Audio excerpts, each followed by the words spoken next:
We provide you the platform to turn your dreams into reality. Give wings to your aspirations with KR Mangalam University. इतिहास में operation सिंदूर को स्वर्णिम अक्षरों में लिखा जाएगा। ये न्यू नॉर्मल की जो नींव है वो सदियों पहले रामचरितमानस में लिख दी गई थी, जिसकी चौपाई है, विनय न मानत जल्द ही जड़ गए 3 दिन बीत, बोले राम सकोप तब भय बिनु होए न प्रीत। ये नया भारत वो है जो शांति के लिए गौतम बुद्ध और महावीर जी के दिखाए हुए पथ पर तो चलता है, पर अगर राष्ट्र सुरक्षा की और राष्ट्र हित की बात हो तो प्रभु श्री राम के धनुष को और श्री कृष्ण के सुदर्शन चक्र को भी उठाना जानता है। हमको गर्व होता है कि आज ऑपरेशन सिंदूर पर बोलने का अवसर हमको मिला, क्योंकि इतिहास में ऑपरेशन सिंदूर को स्वर्णिम अक्षरों में लिखा जाएगा, क्योंकि विश्व स्तर पर इसने एक न्यू नॉर्मल को स्थापित किया है भारत के लिए। ये न्यू नॉर्मल की जो नींव है वो सदियों पहले रामचरितमानस में लिख दी गई थी, जिसकी चौपाई है, विनय न मानत जल्द ही जड़ गए 3 दिन बीत, बोले राम सकोप तब भय बिनु होए न प्रीत। इसका अर्थ ये है कि विनय और धैर्य जरूर ही महत्वपूर्ण गुण है, पर जब धैर्य का बांध टूट जाता है तो भय के बिना उसका कोई उपचार नहीं बचता। हमारी सरकार के दृढ़ संकल्प से और सेनाओं के अदम्य शौर्य के वजह से आज एक नए भारत को विश्व स्तर पर स्थापित किया गया। ये नया भारत क्या है? ये नया भारत वो है जो शांति के लिए गौतम बुद्ध और महावीर जी के दिखाए हुए पथ पर तो चलता है, पर अगर राष्ट्र सुरक्षा की और राष्ट्र हित की बात हो तो प्रभु श्री राम के धनुष को और श्री कृष्ण के सुदर्शन चक्र को भी उठाना जानता है। आज इस चर्चा के 2 भाग हैं। पहला भाग है पहलगाम पर हुआ अटैक और दूसरा ऑपरेशन सिंदूर।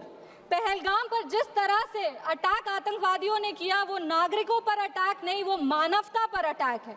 आतंकवादियों ने धर्म पूछकर उनकी पत्नी के सामने, माँ के सामने, परिवार के सामने, बहनों के सामने सारे जो हमारे देश के नागरिक हैं उनको मार दिया।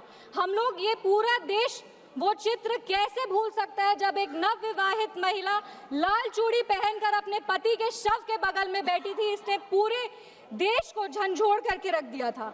लेकिन दुर्भाग्य की बात यह है कि आज भी हमारे देश में ऐसे लोग हैं जिनको पहलगाम से ज्यादा दुख पैलेस्टीन के लिए होता है, क्योंकि ये उनकी राजनीति को फायदा नहीं देता। लेकिन जहां राजनीति के लिए कई लोग चुप्पी साध लिए, वहां हमारे यशस्वी प्रधानमंत्री ने राष्ट्र धर्म निभाया और उन्होंने महिलाओं के आंसुओं को ही नहीं पोंछा, पर महिलाओं के स्वाभिमान को और सम्मान को पुनर्स्थापित किया। हम बता देना चाहते हैं कि ये एक नया भारत है और आतंकवादी हमले के बाद ये भारत मोमबत्तियां नहीं जलाता, ये दुश्मनों की चिता को जलाता है। ये शांति चाहता है, पर शांति अपने शर्त पर चाहता है, और अगर अपने शर्त को नहीं पूरा किया जाए तो डिप्लोमेसी से डिस्ट्रक्शन तक का भी रास्ता जानता है। इसी बात पर हम एक शायरी कहना चाहेंगे, खतों का दौर गया अब फरमान भेजे जाते हैं, जो करते हैं भारत की आत्मा परवार वो सीधे कब्रिस्तान भेजे जाते हैं।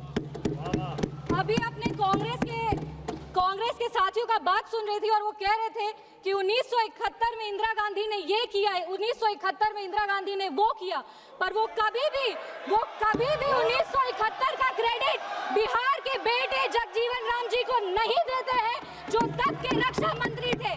बांग्लादेश ने उनको 1971 का वॉर हीरो डिक्लेयर किया था और रक्षा मंत्री होने के जंग के बाद भी उन्होंने सैनिकों के रिहैबिलिटेशन के लिए काम किया। लेकिन कांग्रेस पार्टी इसको कभी नहीं रिकॉग्नाइज करेगी, क्योंकि उनको दलित नेतृत्व से समस्या है। वो सिर्फ उनके साथ रहना चाहते हैं जो बाबा साहब के चित्र को अपने पैर पर रखते हैं।